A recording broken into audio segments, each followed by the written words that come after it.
Disclaimer. In this episode, we will be discussing the rape, murder, and assault of multiple women, girls, whoever came into their path. This will be the only warning, so please do not listen if you are sensitive to this topic.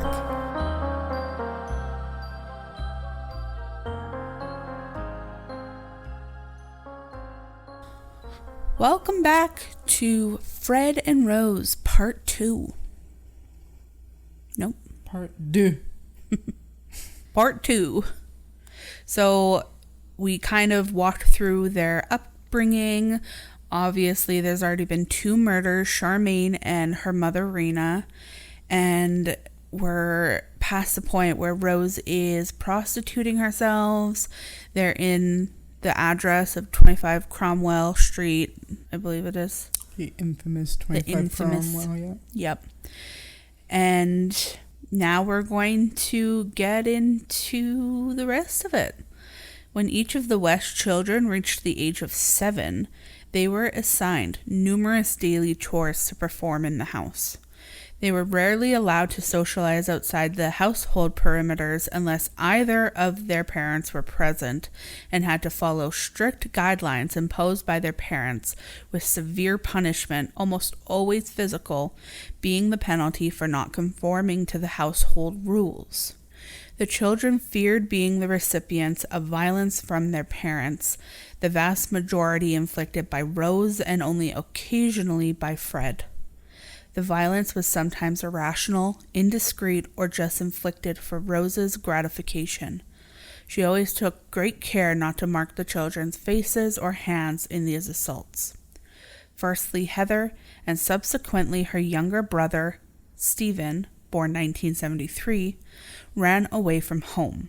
Both returned to Cromwell Street after several weeks of alternately sleeping rough or staying with friends, and both were beaten when they returned home. Between 1972 and 1992, the West children were admitted to the Accident and Emergency Department of local hospitals 31 times. The injuries were explained as accidents and never reported to social services, which I would like to believe that would not fly nowadays. They are so quick to trigger social services in the hospital. Yeah. And what social services does with information is another episode altogether sometimes, but fair. Anyway. On one occasion, as Stephen was mopping the kitchen floor with a cloth, Rose accidentally stepped into the bowl of water he had been using. In response, Rose hit the boy over the head with the bowl, then repeatedly kicked him in the head and chest as she shouted, quote, "You did that on purpose, you little swine." On another occasion, Rose became furious about a missing kitchen utensil, then grabbed a knife she had been using to cut a slab of meat, repeatedly inflicting light scour marks to May June's chest until her ribcage was covered with light knife wounds. Wow.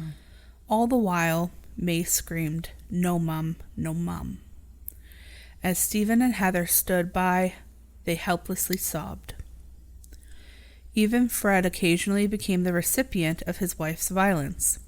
On one occasion, in August 1974, Rose chased after Fred with a carving knife in her hand. Fred was able to slam shut the door of the room into which he had run as Rose lunged at him with the knife, resulting in the knife embedding itself in the door and 3 of Rose's fingers sliding down the blade, almost severing them from her hand. In response, Rose calmly wrapped her hand in a towel and said, "Look what you done, fella. You gotta take me to the hospital now." 0 to 100 and then 100 to 0. Wow. Backing up to September 1972, the Wests led 8-year-old Anna Marie to the cellar at 25 Cromwell Street. The child was forced to undress, with Rose tearing her dress from her body upon noting the child's hesitation. She was restrained before Fred raped her with Rose's active encouragement. After the rape, Rose followed Anna Marie to the bathroom and handed her a sanitary towel, explaining to the child, quote, "I'm sorry, everybody does it to every girl. It's a father's job. Don't worry and don't say anything to anybody." Making clear these sexual assaults would continue, Fred and Rose then threatened the child with severe beatings if they ever received word she had divulged the sexual abuse she endured at their hands. Wow. Rose occasionally sexually abused Anna Marie herself and later took extreme gratification in degrading her with acts such as binding Anna Marie to various items of furniture before encouraging Fred to rape her and forcing her to perform household chores while wearing sexual devices and a miniskirt. Like, that's fucked. Your own kid. Fucked, yeah. From the age of 13, Fred and Rose forced Anna Marie to prostitute herself within the household, with her clients being informed Anna Marie was 16. Rose was always present in the room when these acts occurred to ensure Anna Marie did not reveal her true age. On one occasion, when Anna Marie was aged 13 or 14, Rose took her to a local pub, insisting she drink several glasses of barley wine. Several hours later, Fred arrived at the pub to collect Rose and Anna Marie. Once they had left the premises, Anna Marie was bundled into her father's van and beaten by Rose, who asked her, "Do you think you could be my friend?" before she was sexually abused by her father and stepmother. In October 1972, the Wests hired 17-year-old Caroline Owens as their children's nanny. They had picked her up one night on a secluded country road as she hitchhiked from visiting her boyfriend's house back to her house. Learning that Owens disliked her stepfather and was looking for a job, the Wests offered her part-time employment as a nanny to the 3 children then in their household, with a promise she would be driven home each Tuesday. Several days later, Owens moved into 25 Cromwell Street, sharing a room with Anna Marie, who Owens noted was very withdrawn. Owens noticed a steady stream of men visiting, but when she asked Rose, she just said she worked as a masseuse. According to Owens, Fred also claimed to be skilled in performing abortions should she ever need such a service. Owens also noted Fred talked about sex almost incessantly. Her suspicions as to his sexual overtones were further heightened when Fred boasted that many of the women he claimed to have performed abortions upon were so overjoyed that they would offer him their sexual services as a reward. Yeah, right.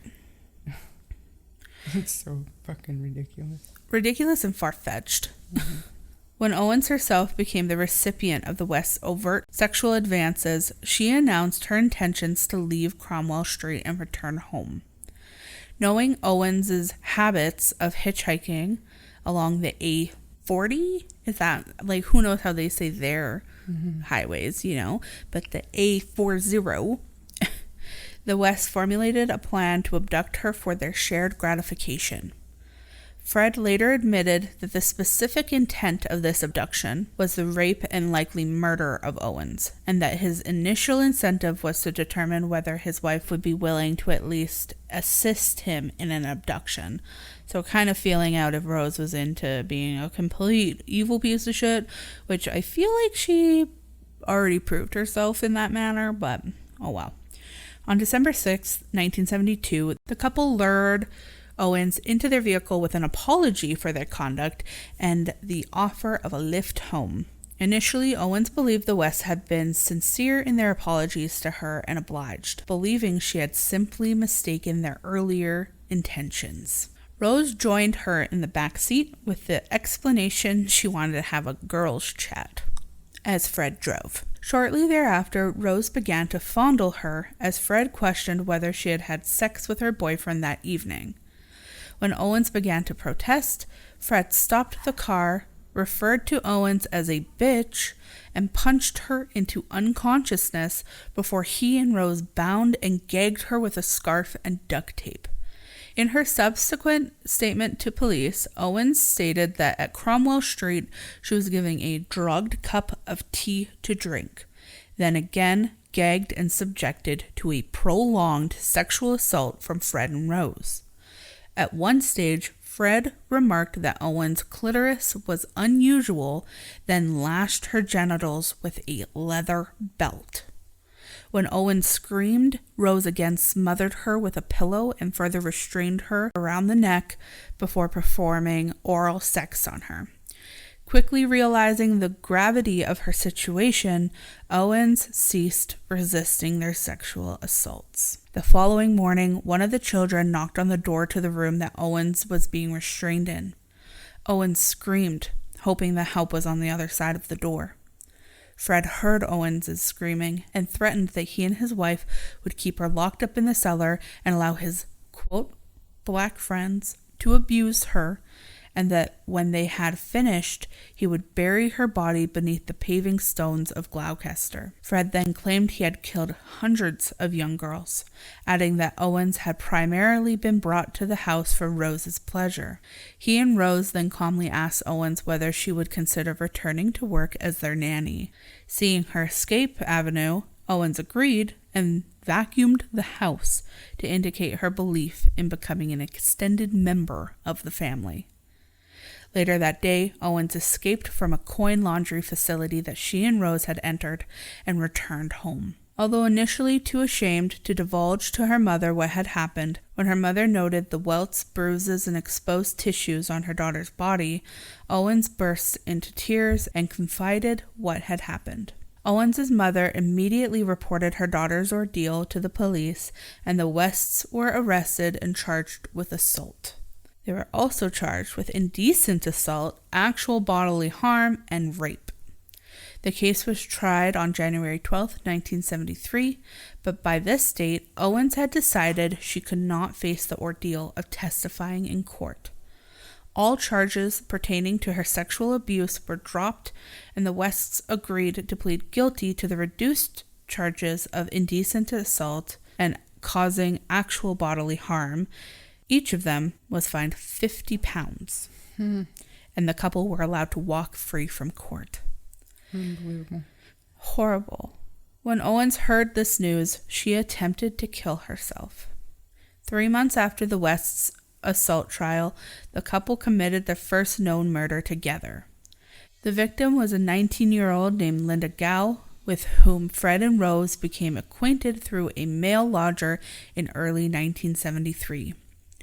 Linda regularly visited Cromwell Street and engaged in affairs with 2 male lodgers. On April 19th, she moved into their home on Cromwell Street. On or about April 20th, other tenants were told that she had been told to leave the household after she had hit one of their children. This story was later repeated to Linda's mother when she contacted the Wests to inquire about her daughter's whereabouts. When Linda's dismembered body was found, the jaw was completely wrapped in adhesive and surgical tape to silence her screams, and 2 small tubes had likely been inserted into her nasal cavities to allow breathing. Long sections of string and sections of knotted fabric were also discovered with her remains. Linda had likely been suspended from holes carved into the wooden beams supporting the ceiling of the cellar Fred later admitted he had devised for the purpose of suspending his victims' bodies, and likely died of either strangulation or suffocation. Her dismembered body, missing 5 cervical vertebrae and numerous finger bones, was buried in an inspection pit beneath the garage.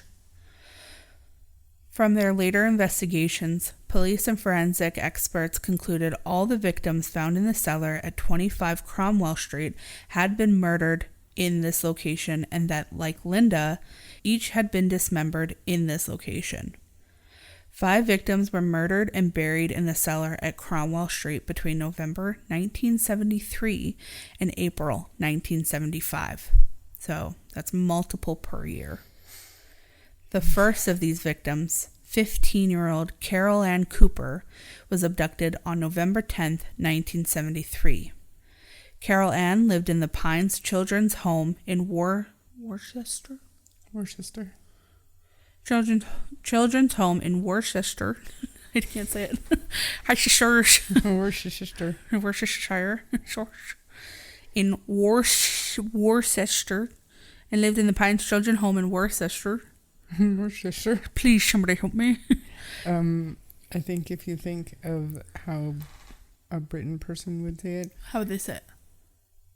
Worcestershire. No. Worcester. Worcester. Worcester. Worcester. Worcester. Worcester. Worcester. Worcester. Worcestershire. Worcestershire. Worcestershire. Worcestershire. I want to do it. No. Worcestershire. Worcestershire. Worcester. Worcestershire. Worcestershire. Wash your sister's house.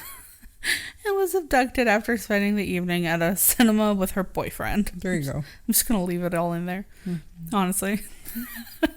I'm human. Fuck off. She had been waiting for a bus when she vanished and was likely dragged into Fred's car, where her face was bound with surgical tape and her arms bound with braiding cloth before she was driven to Cromwell Street. At the West's address, Carol Ann was suspended from the wooden beams of the cellar ceiling before her abuse and murder. As had been the case with Linda, Carol Ann died from strangulation or something similar before her body was dismembered and buried in a shallow cubic grave in the cellar. Over the following 17 months, 4 further victims between the ages of 15 and 21 suffered a similar fate to that endured by Linda and Carol Ann. Although the evidence and review of each of the victims' remains, plus the paraphernalia discovered in each shallow grave, suggested that each victim was likely subjected to greater abuse and torture than those previously murdered. December 27th, Lucy Partington, who was 21. She was a university student and the cousin of novelist Martin Amis. She was abducted from a bus stop. Her precise date of death may have been 1 week after her disappearance, as Fred admitted himself into the casualty unit of the local hospital with a serious laceration of his right hand on January 3rd, possibly sustained as he dismembered Lucy's body. Her body was discovered in the Cromwell Street cellar on March 6, 1994. The next 2 victims were murdered in 1974. I believe the way that you pronounce this name is Therese. It's got accents and all this other stuff. But she was a community college student. She was abducted by the West as she hitchhiked from South London to Holyhead. Fred mistook her Swiss accent to be a Dutch one and always referred to her as either the Dutch girl or Tulip. She was reported missing to Scotland Yard by her family in Switzerland when communication from their daughter ceased. So her name is obviously Switzerland oriented, and that's why I'm not familiar. Fred later further concealed her remains by building a false chimney breast on her grave. November 15th, 15-year-old Shirley Hubbard was abducted from a bus stop close to the River Severn as she traveled home from a date. She was also a foster child, so that's really sad too. Wow. So she had been attending work experience. She was last seen by her boyfriend, having promised to meet him the next day. Her dismembered remains were found in a section of the cellar known to the family as the Marilyn Monroe area. Wow. Her head had been completely covered in tape with a 1/8 of an inch diameter rubber tube inserted 3 inches into her nasal cavity to enable her to breathe. Now to 1975. April 12th, Juanita Mott, who was 18, was a former lodger at 25 Cromwell Street, but was living with a family friend when she disappeared. Mott is believed to have been abducted by the Wests as she hitchhiked along the highway. In his subsequent confessions to police, Fred would refer to Mott as, quote, the girl from Newent. Following the murder of 18-year-old Juanita Mott in April 1975, Fred concreted over the floor of the entire cellar.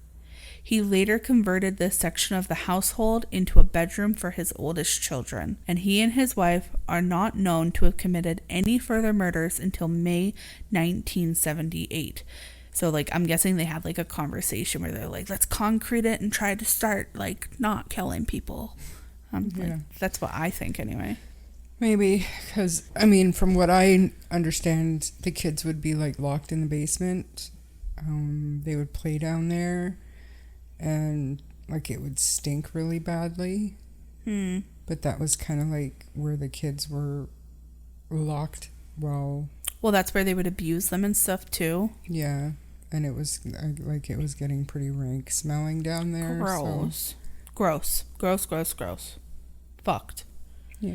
So, again, until May 1978, when Fred, either with or without Rose's participation, but certainly with her knowledge, murdered a 18-year-old lodger named Shirley Robinson.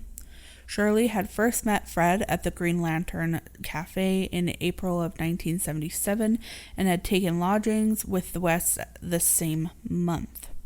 She was heavily pregnant at the time of her murder.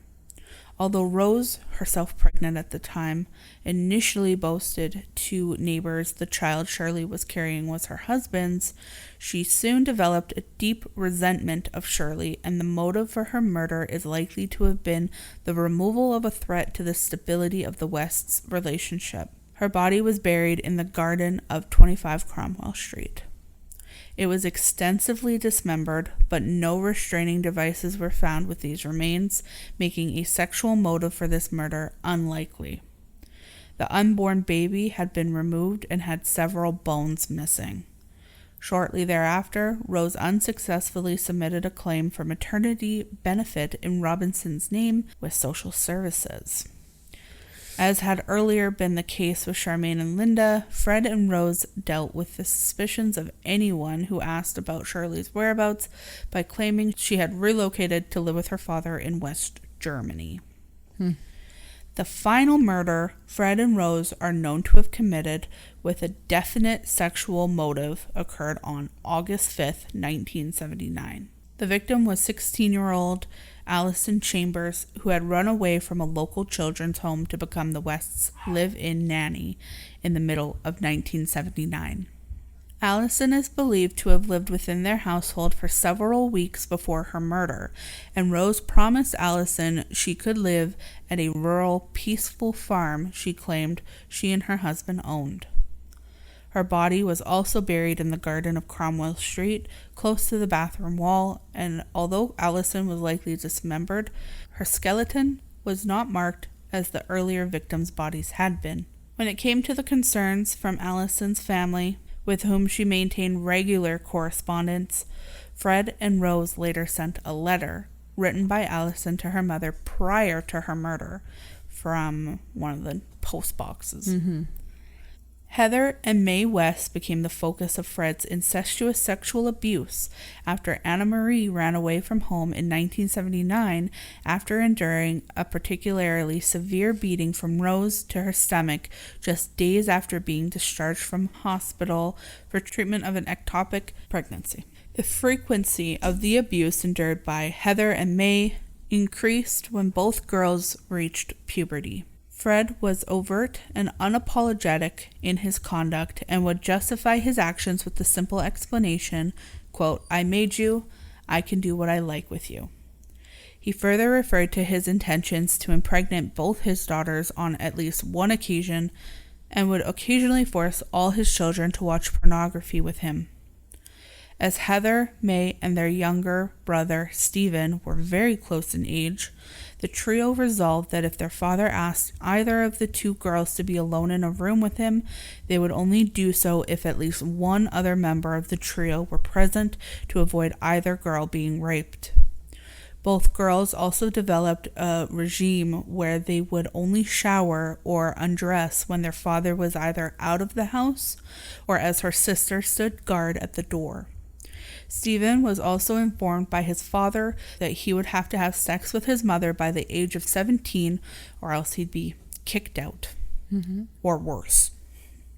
Although the girls were repulsed by their father's behavior, Mae having once endured Fred's throwing a vacuum cleaner at her when she protested against his fondling of her, developed a mechanism whereby she would tolerate Fred's sexually fondling her, then jokingly brush aside any efforts he made to take the molestation further, whereas in her autobiography, May recollected that Heather was affected quite badly by all of this, even more than me. That's the quote.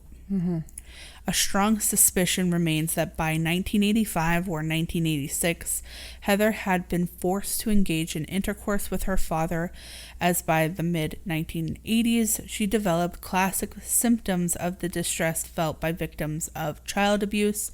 These included habits of her biting her nails until they bled, drinking alcohol, of warily watching her father through the corner of her eye whenever she was sitting or standing, expressing nervous fragility whenever in the presence of males, her sleep being repeatedly broken by nightmares, and her repeatedly bouncing back and forth as she sat on any chair. This distressful behavior led to Fred and Rose suspecting Heather had lesbian inclinations, and also resulted in her becoming the increasing recipient of taunts from her father, who had never particularly liked Heather, that she was ugly and a bitch. On the occasions Heather protested about the abuse to her mother, Rose would simply laugh at her distress. Heather also expressed to May and Stephen her desire to run away from home and live a nomadic lifestyle in the forest of Dean, and to never again see any human beings. Heather did complain to friends about the abuse she and her siblings endured, and her external signs of physiological distress were noted by several of them. Staff at her secondary school, which Heather and her siblings attended, are also known to have expressed concern as to why Heather, a studious and obedient pupil, refused to obey orders either to change her clothing for or shower after sporting activities. On one occasion, she was forced to take a shower, resulting in her peers and staff seeing her arms, legs, and torso covered in welts and bruises in various stages of healing. So sad that still, nothing happened. Well, not enough happened. Heather attempted to excuse these injuries of having been obtained in fights with her siblings, but confided in one close friend that they had been inflicted by her parents, adding that her mother considered her a, quote, little bitch who deserved her beatings. By the mid-1980s, rumors of Rose's sex life had reached several of the children's classmates, and although the West children had been instructed never to divulge details of their home lives to their peers, Heather confided to her friends that many of these rumors were true. The father of one of these classmates was a friend of the West's. As such, word soon reached Fred and Rose that Heather had told details of her home life, including details of her mother's promiscuity, to her classmates. Fred was so concerned by these revelations that he began to escort Heather to and from school. After Heather left school in 1986, she applied for numerous jobs in an effort to leave Cromwell Street. By June of the following year, she had pinned her hopes on escaping the household via obtaining a job as a cleaner at a holiday camp in the seaside town of Torquay. She received notification that this application had been unsuccessful on June 18, 1987. In response, she crumpled into tears before her siblings May and Stephen. That same evening, her whole family heard Heather sobbing aloud as she attempted to sleep, and according to May, she cried all the way through the night. The following morning, on June 19th, Heather was back to her usual self, looking miserable, biting her nails, and sitting on the couch bouncing back and forth as she sat. Terrible. As her siblings left the house to go to school. So that's kind of like the last recollection of her siblings of her. When Heather's siblings returned home, they were informed Heather had left to accept the job she had previously been refused. This story is what the Wests also relayed to other family members. However, Rose told an inquiring neighbor that she and Heather had had a hell of a row and that Heather had run away from home. Later, to answer their children's questions about why Heather failed to contact or visit her siblings, the parents claimed that Heather had eloped with a lesbian lover. When May and Stephen suggested they report Heather's disappearance to police, Fred changed his story yet again, saying it would be unwise to initiate a search for Heather as she was involved in credit card fraud. On more than one occasion, Fred and Rose persuaded an unknown acquaintance to fake a phone call from Heather to her parents. In 1994, Fred said, and this is a quote, Heather, I thought the bloody world of Heather. So anyway, I got to grips with it after a while, and the first thing that came into my mind was I'm going to have to take this and sort it out, which I did. All the messes Rose got herself into, I took the fucking rap for them and helped them out. So anyway, I said, you'll have to tell me exactly what happened. She said that Heather was cut up. Well, I never felt so ill for a few minutes before I could get to grips with myself again, and I said, what on earth did you cut her up for? She said she wouldn't fit in the dustbin. Now, the thing that makes it hard is that she cut Heather up and chucked her in a fucking dustbin. Her daughter in a dustbin. Yeah, you must have been so disgusted by it. And okay, so I'm not giving any leniency to Fred at all, but his surviving kids have said that of the two, Rose was more brutal. Yeah, Fred was the better, quote, parent. And he just believed in incest. Yeah, he was a disgusting fucking human being, but they weren't terrified of Fred. They were terrified of Rosemary. The girls were scared of Fred because of the sexual stuff, but it was more often than not egged on and encouraged by their mother. Yeah. You know what I mean? So if they could stay out of Fred's way, they were pretty much safe, but not with Rose around, right? They could be out of sight, out of mind, and if Rose felt like calming them down to get raped or beat or whatever, then Rose is kind of they're both evil. I'm not giving either one more or less, but what I'm saying is Rosemary was more of a threat to the kids than Fred. She was like a physical threat, so it's like everything, like hit and punch and da-da-da-da-da, but Fred's also a monster. Monsters. Beyond a monster. I'm not giving him any props whatsoever. No. When you're in a household like that and you prefer to be sexually molested than face the brutality of your dear mother, that is terrible to think of. Yeah, it's horrible. And this next part really outlines just how sadistic they both were. They try to act like they were innocent in certain ways, and this kind of proves that neither were. Rose, she can still hold on to it because Fred made the mistake of kind of taking the blame for everything at first, but we'll get into that. In the years following Heather's disappearance, Fred occasionally jokingly threatened the children that they would end up under the patio like Heather if they, misbehaved or told people about the mistreatment they endured to anyone outside the household. He would repeat that. With Rose's approval, he later constructed a barbecue pit immediately opposite where Heather had been buried and placed a pine table on her grave for the children of the family to sit upon whenever the Wests held family gatherings in their garden. Heather's disappearance, Fred and Rose's constantly changing stories about their daughter's whereabouts, plus their allusions to foul play, ultimately led to police inquiries as to Heather's whereabouts. These inquiries were just part of the reason that they obtained a search warrant issued to excavate the West's garden in February 1994. In May 1992, though, Fred asked his 13-year-old daughter Louise to bring some bottles to a room on the first floor of their home. Rose was not present in the home at the time. Shortly thereafter, the girls' siblings heard her scream, "No, don't." Later, Fred returned downstairs. Louise was found by her siblings, writhing in pain, sobbing that her father had raped and sodomized her, at one stage partially strangling her. When Rose returned home, Louise confided in her mother that she had been raped by Fred.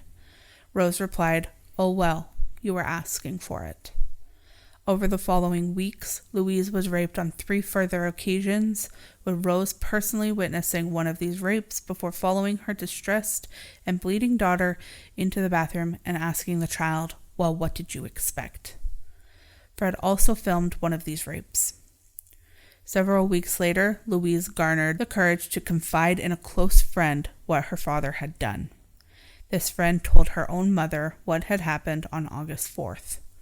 In response, the friend's mother anonymously informed the police. On August 6th, 1992, the police searched the West household on the pretext of searching for stolen property. Although numerous objects of sexual paraphernalia, including 99 pornographic videos of both homemade and commercial nature, were discovered, police did not find the video depicting the rape of Fred's daughter. The 13-year-old made a full statement through a specially trained solicitor describing her father's actions, the fact the sexual abuse had begun when she was 11, and that her mother had been casually indifferent to her plight. And I would like to say that solicitor Is a lawyer in Britain. UK. All the children in the household were placed in foster care the following day. Medical examinations revealed evidence of physical and sexual abuse. The West children also divulged their mother had inflicted most of the physical abuse, and that their father frequently said that if they told anyone about the goings-on in the household, they would be buried under the patio like their sister Heather. Police began a full-scale investigation, eventually leading to Fred being charged with 3 counts of rape and one of buggery. Yeah. That's a thing. It's what they used to call sodomy. Oh. With Rose as an accomplice. She was also charged with child cruelty, inciting her husband to engage in sex with their daughter, and obstructing the police. The Wests were questioned as to the whereabouts of their eldest daughter, and although Fred claimed Heather was alive and well and supporting herself via prostitution, Rose initially claimed to have no knowledge of Heather's whereabouts or why she had left home. She claimed on August 11th that she could remember now that her daughter had left home at her own persuasion due to Rose's concerns her other children may discover Heather's supposed lesbian inclinations. Rose then added she had also given her daughter £600 to incentivize her to leave the household, before further claiming to have maintained sporadic telephone contact with her daughter over the years. The following day, Rose was granted bail on the condition she did not maintain contact with her children, her stepdaughter, or her husband prior to her upcoming trial. As Fred awaited trial, he was held on remand in Birmingham. Learning that her father had denied any wrongdoing, Anna Marie also contacted police to offer a full statement detailing her experiences as a child. In a statement given to Detective Constable Hazel Savage, Anna Marie recounted the extensive physical, mental, and sexual abuse she had endured as a child at the hands of her father and stepmother before agreeing to testify against both parents at their upcoming trial. Anna Marie also added she had, for several years, been unsuccessfully attempting to trace her mother Rena and her half-sisters Charmaine and Heather. Further inquiries conducted with Anna Marie's husband Chris Davis revealed that Heather had confided in him just how unhappy she was shortly before her disappearance and of her desire to leave home.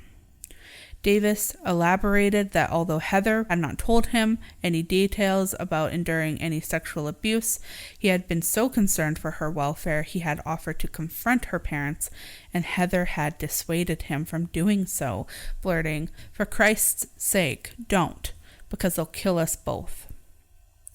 Davis then suggested they might wish to speak with Heather to garner further details of her abuse. So he's like, I don't know, but you should ask her. Mm-hmm.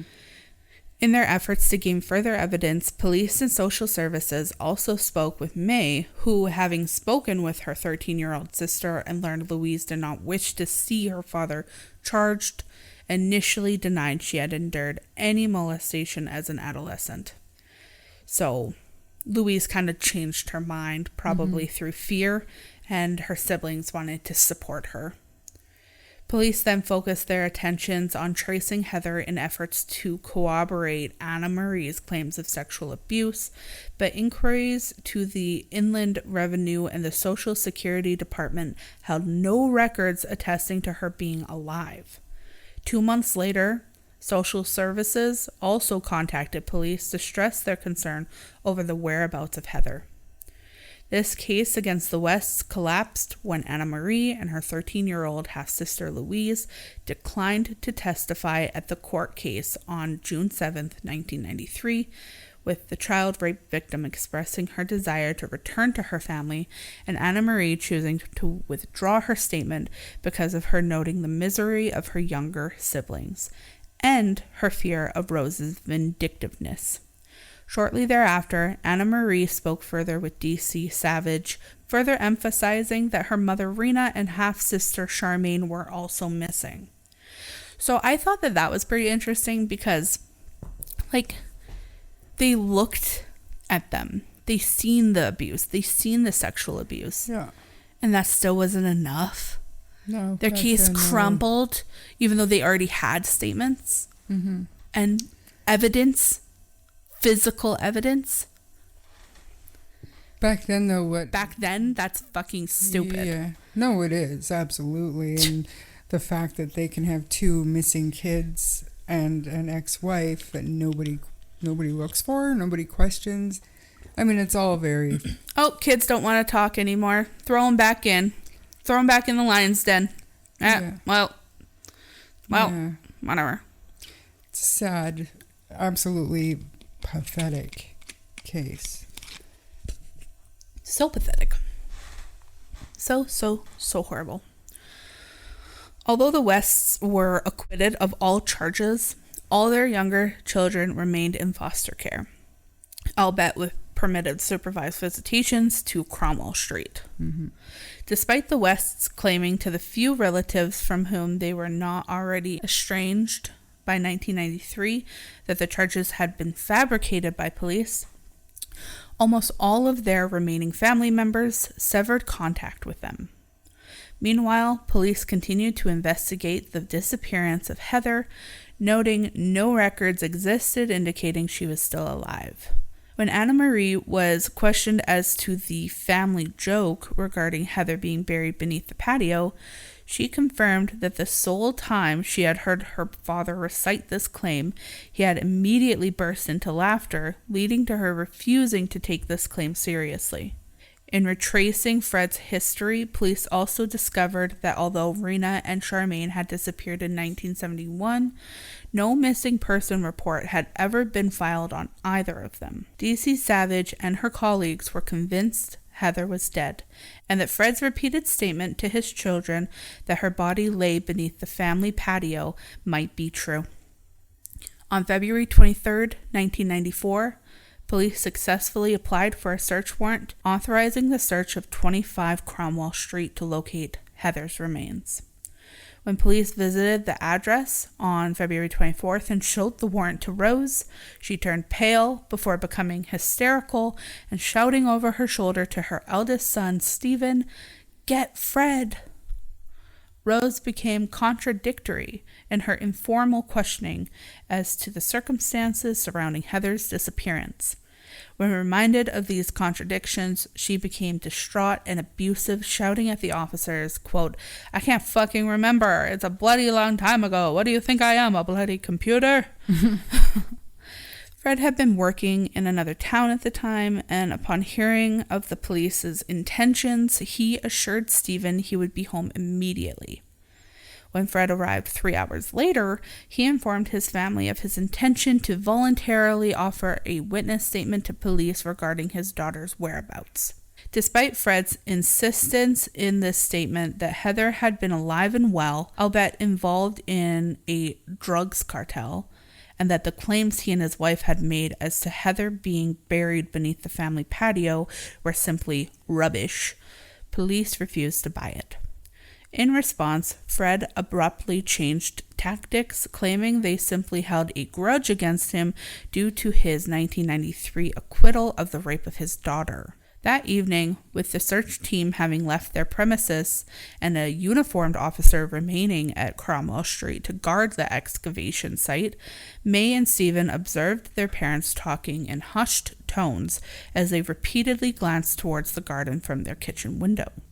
In the early hours of the following morning, as his son Stephen was about to leave for work, Fred informed him, "Look, son, look after Mum and sell the house. I've done something really bad. I want you to go to the papers and make as much money as you can." Shortly thereafter, police returned to Cromwell Street to continue their search for Heather's body. Upon their arrival, Fred indicated his wish to be arrested for Heather's murder and to be taken to Bearland Police Station to provide a full confession. He was then arrested and formally cautioned. Trying to take the blame. Yeah, it's like weird. Like his love for Rose. Like, what? You're not capable of whatever infatuation. Unless perhaps it was because he got her so young. Maybe he truly was sick like that. At 11:15 that morning, Fred formally admitted to police he had indeed killed his daughter, albeit in an act of manslaughter. He confessed to strangling Heather in a fit of rage, then dismembering her body in the ground floor bathroom with a heavy serrated knife he normally used for cutting slabs of frozen meat. Her remains had been stored in a dustbin as he waited for an opportunity to dig her grave. Fred was insistent his wife had no knowledge of her daughter's murder, claiming he had committed this murder as Rose was preoccupied with one of her clients, adding the fact the search team had not yet unearthed Heather's remains was because they had been excavating the wrong section of his garden. He then volunteered to accompany police to the house to pinpoint the precise location of Heather's body.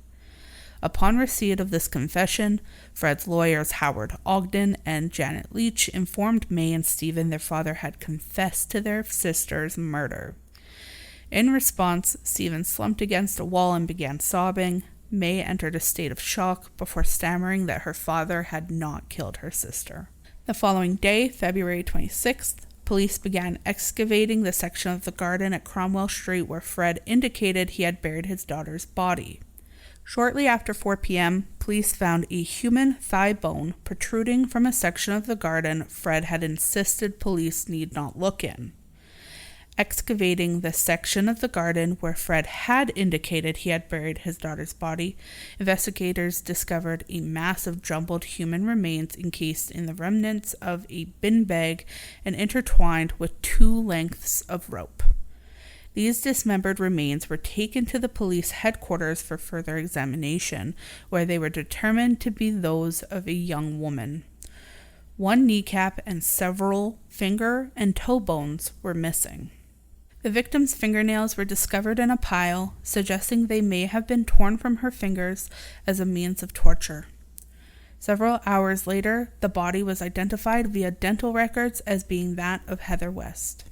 That evening, having been formally charged with his daughter's murder and questioned as to why police had also discovered a 3rd thigh bone, Fred confessed there were 2 further sets of human remains in his garden and agreed to return to Cromwell Street to reveal the locations of both graves, one of whom he named as Shirley Robinson, whom he described as being a former tenant, and a lesbian who had been heavily pregnant with his child at the time of her 1978 murder.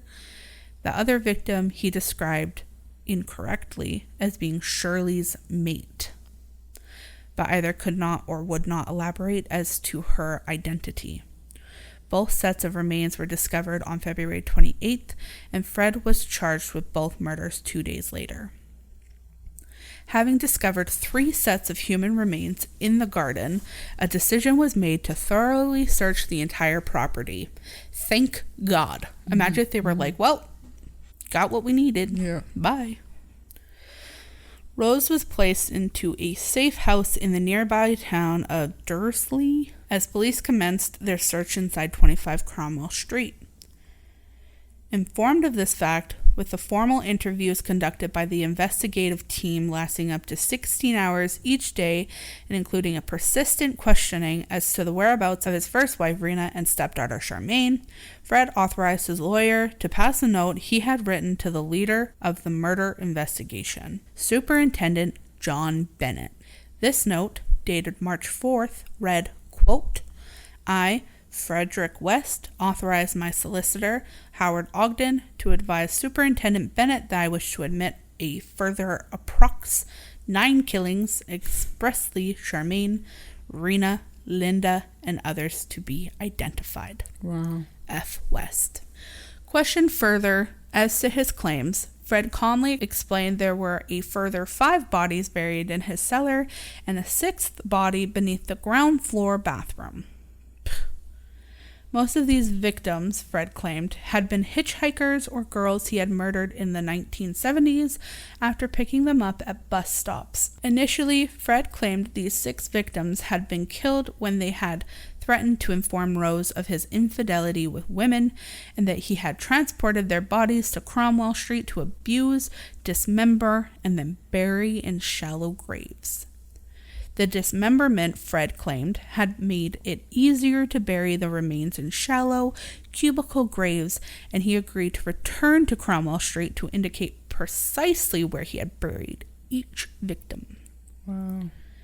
Between March 5th and March 8th, police found 6 further bodies of young females at 25 Cromwell Street. Each victim had been extensively mutilated, and each body bore evidence of having been subjected to extreme sexual abuse prior to the act of murder.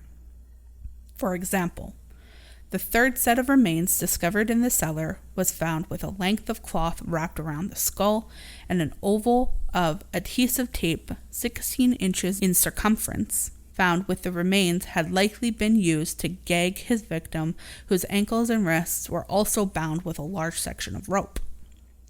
Also found in this grave was a large serrated knife. The 2nd set of remains was found with a section of tubing twisted into a U shape alongside her several limbs, and her skull was found encased in adhesive tape which had been wrapped around the section where her face had been 11 or 12 times, with a narrow plastic tube inserted where the nasal cavities had been in an effect to allow her to breathe prior to her murder. Each set of remains was missing numerous bones, particularly the finger and toe bones, and when questioned, Fred refused to divulge the whereabouts of the bones missing from each set of remains or the reason for their absence. No. That's the craziest part to me. Where are these? Mm-hmm. There's no way you can, if they're keepsakes, why wouldn't they be findable? Yeah. You know what I mean? Yeah. Because everything else was technically findable in a way. Are you telling me these are less findable? Or did they eat them? Did they turn them into something? Fucked. Maybe, but... Picture frames or something sick. Maybe, he liked woodwork and artwork. But didn't he also work at some kind of a slaughterhouse? He did. I mean, you can dispose of stuff with the rest of the animal stuff and it would never be found. Why would he want to dispose just a couple of bones? That's why they think that they were keepsakes. Why would he dispose of them at the slaughterhouse? Yeah, I don't know. It doesn't make sense. Arrest of Rose West. Despite Fred's insistence that his wife held no knowledge of any of the murders, investigators suspected otherwise. Rose was arrested on April 20th, 1994, initially on offenses related to the rape of an 11-year-old girl and the physical assault of an 8-year-old boy, both charges dating from the mid-1970s. The following day, she was refused bail and transferred to Puckle Church Prison to be held in the maximum security wing. Here she was questioned more closely about the murders, in particular those of her daughter Heather and Linda. And on April 25th, she was formally charged with Linda's murder. By May 6th, Fred and Rose were jointly charged with 5 counts of murder, with Rose simply replying, "I'm innocent," upon hearing each formal charge, a response that proved to be a theme throughout each of the 46 interviews investigators held with Rose prior to her trial. As well as the murders of the victims exhumed from Cromwell Street, Fred had confessed to the murders of his first wife and stepdaughter and to knowing the location of Anne McFall's remains, although he always denied killing her. Fred agreed to identify each burial location, and the remains were unearthed between April 10th and June 7th. He was then transferred to HM Prison, Birmingham, where a strict suicide watch called for his cell to be checked every 15 minutes, which I feel like 15 minutes is probably enough to kill yourself, but who knows. Fred was charged with 12 murders and Rose with 9. This was the first time the couple had seen each other since Fred's February arrest. Prior to hearing the formal charges against them, Fred leaned towards his wife and gently placed his hand upon her shoulder. In response, Rose, having ignored her husband's presence, visibly winced in discomfort. Both were ordered held on remand. As police attempted to lead Fred from the hearing, he resisted their efforts and again attempted to move towards Rose, who again winced and attempted to writhe away from his grasp. Wow. Immediately after this court appearance, Fred was rearrested on suspicion of murdering Anne McFall, whose body had been found on June 7th, but had not been officially identified until this date. He was formally charged with McFall's murder on July 3rd, appearing in court the following morning for that. As he was held on remand at HM Prison, Birmingham, in the months following his arrest, Fred became increasingly depressed. This became worse after Rose's public rejection of him in court, her refusal to reply to letters he sent her, and reports leaked to the press in which she, Rose, had assumed the role of a grieving mother who had lost a daughter and stepdaughter to her husband, and in which she declared both her innocence of murder and her hatred of him. Fred pleaded with Stephen and Anna Marie, the only children, to visit their father while on remand, I might add, to convey to Rose that he loved her, but Rose never acknowledged these overtures. In response, Fred withdrew his earlier confessions to having acted alone in the murders and instead accused his wife of almost total culpability in all the murders to which he had been charged, excluding that of Anne McFall, which he claimed had been committed by his first wife. Now I will read the final words of Fred West, in which he wrote in a letter. To Rose West, Steve, and May. Well, Rose, it's your birthday on November 29th, 1994, and you will be 41 and still beautiful and still lovely, and I love you. Desperate. We will always be in love. The most wonderful thing in my life was when I met you. Our love is special to us. So, love, keep your promises to me. You know what they are. Where we are put together forever and ever is up to you. We loved Heather. Both of us. I would love Charmaine to be with Heather and Rena. You will always be Mrs. West all over the world. This is important to me and to you. I haven't got you a present, but all I have is my life. I will give it to you, my darling. When you are ready, come to me. I will be waiting for you. That's right. Wow. That wasn't just a normal letter. That was a suicide note. Wow. The initially strict suicide watch having been relaxed on January 1st, 1995, Fred West, by wrapping an improvised rope he had constructed from a blanket and tags he had stolen from prison laundry bags around his neck, then binding this device to a door handle and window catchment and sinking to his knees. At the bottom of the suicide note, found in his cell, was a drawing of a gravestone which was written, "In loving memory, Fred West, Rose West. Rest in peace where no shadow falls. In perfect peace he waits for Rose, his wife." So I'm guessing the thing that he was like, don't forget like what you promised. Like I'm pretty sure he's saying like we're gonna be buried together. Yeah. Like maybe they like fantasized or romanticized like all those bodies being buried together in internal disgust. Anyway. Yeah. Huh. Who knows? Sicko. Sicko. At pretrial proceedings in February, Rose pleaded not guilty to 10 charges of murder, the murder of Charmaine West having been added to the original 9 after Fred's suicide, and 2 counts of rape and indecent assault of young girls having been dropped with a view for later resubmission. Though her counsel conceded that circumstantial evidence indicated Rose's willingness to subject young girls to sadistic, physical, and sexual abuse, her trial began on October 3rd, and she was tried before Mr. Justice Mantell. An important early decision by the judge was to admit testimony related to the sexual mistreatment of 3 women by Fred and Rose, accepting the prosecution's argument that it established a pattern of behavior repeated in the murders. In his opening statement, prosecutor Brian Levison portrayed the Wests as sex-obsessed, sadistic murderers, terming the bodies discovered at Cromwell Street and Midland Road secrets more terrible than words can express. The victim's last moments on earth were as objects of the depravity of this woman and her husband. He pointed out that Fred was incarcerated when Charmaine West was killed, claiming that the Wests had each learned from their mistake in allowing Caroline Owens to live, and said that the gag on victim Therese, the Switzerland victim, had a feminine touch, a scarf tied in a bow.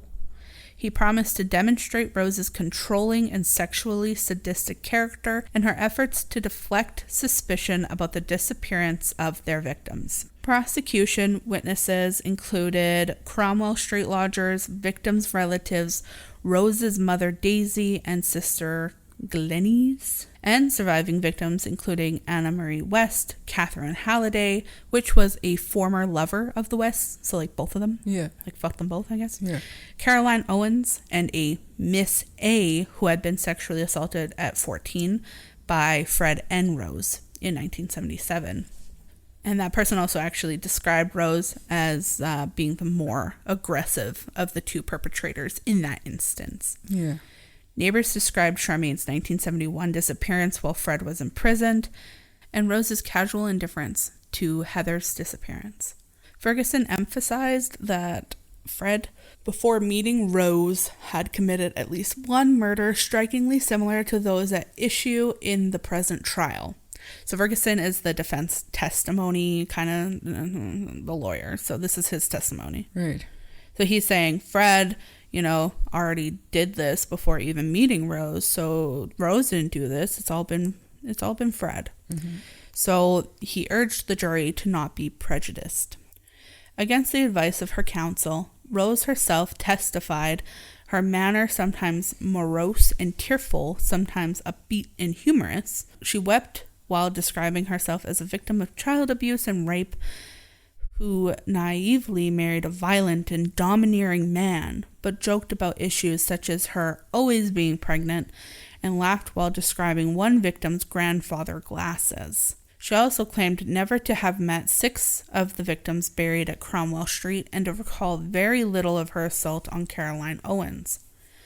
When shown photographs of the victims buried in the cellar and victim Allison Chambers and asked by Brian Levison whether she recognized any of their faces, Rose's face turned bright red and she repeatedly stuttered as she replied, "No, sir."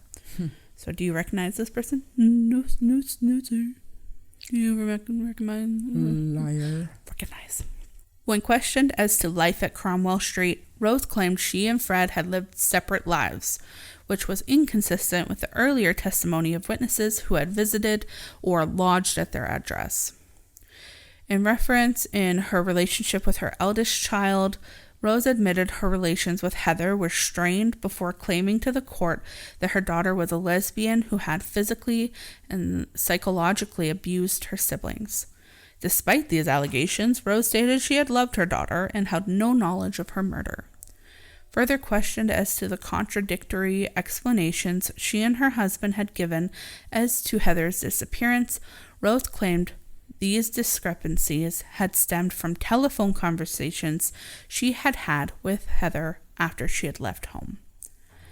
The defense next called a succession of women who claimed to have been attacked or assaulted by a lone male whose physical description matched that of Fred West between 1966 and 1975. These 7 women each testified they had recognized their attacker as Fred West when his photograph appeared in the media in 1994. The intention of this testimony was to illustrate to the jury that Fred was capable of abducting, assaulting, or attempting to attack women without Rose, which the prosecution had never disputed. The physical recollections of several of these women varied greatly. The final witness to testify at Rose's trial was Fred's appointed appropriate adult, Janet Leach, whom the prosecution had called to testify on November 7th in rebuttal to the tape recordings of Fred's confession, which had been played to the court on November 3rd, and in which he had stressed Rose had known nothing at all about any of the murders. Leach testified that through this role, Fred had gradually begun to view her as a confidant and had confided in her that on the evening prior to his February 25th arrest, he and Rose had formed a pact whereby he would take full responsibility for all the murders, many of which he had privately described to her as being, quote, some of Rose's mistakes. He had further divulged that Rose had indeed murdered Charmaine while he had been incarcerated and had also murdered Shirley Robinson. Fred had also confided that he had dismembered the victims and Rose had participated in the mutilation and dismemberment of Shirley Robinson, having personally removed Robinson's unborn child from her womb after her death. In reference to the remaining 8 murders for which Rose was charged, Leach testified that Fred had confided Rose had played a major part in these murders. But upon cross-examination, Leach did concede to Richard Ferguson she had earlier lied under oath about having sold her story to a national newspaper for £100,000, although she was adamant as to the sincerity of her testimony. While delivering this testimony, Leach collapsed and the trial was adjourned for 6 days. Jesus Christ. Yeah. She returned to complete her cross-examination on November 13th.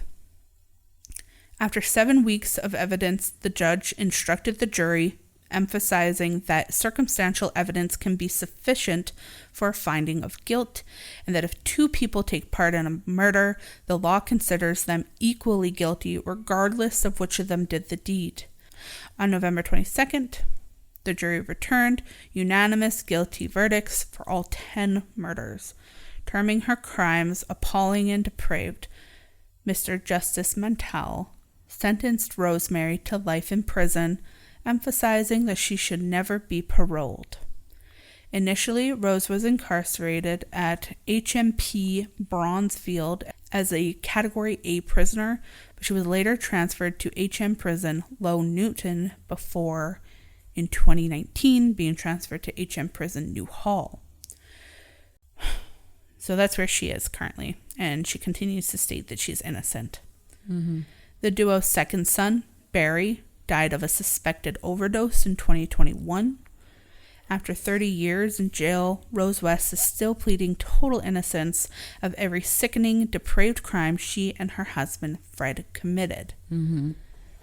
Now, currently, Leo Goatley, who is just one of many that have represented her over the years, he's kind of stepped forward to say he is urging her to find redemption by confessing. She'll actually be 70 in November, and he hopes that she will be persuaded to give the families of victims closure by revealing all that she knows about the crimes she and her husband committed. But she's not budging, at all. She never will. She's clammed up about everything. The only concession she has ever made after she was convicted was that she admitted what her daughter Anne-Marie was saying was true, and that Anne-Marie was abused by her own dad. But the rest of it she has tried to deny. And they kind of described her as being not in good health by way of being fat. Oh, really? So I think she's kind of living it up maybe in prison a little bit, just eating and just being... Sitting around getting all fat and sassy? Yeah, fat and sassy. Stupid. Yeah. God, my throat hurts. That was a lot. That was a big one for you. It is a big one. I'm ready for a nap. So that was a crazy story. Yeah. Fred and Rose West. And their kids, they're the kids that are not too damaged. Or dead. Sadly. I don't know what they think of their mum, but I do know that May, for example, didn't think her dad was guilty of anything other than sexual abuse. So I don't know what she thinks of her mum. I do know that Stephen was charged with statutory rape.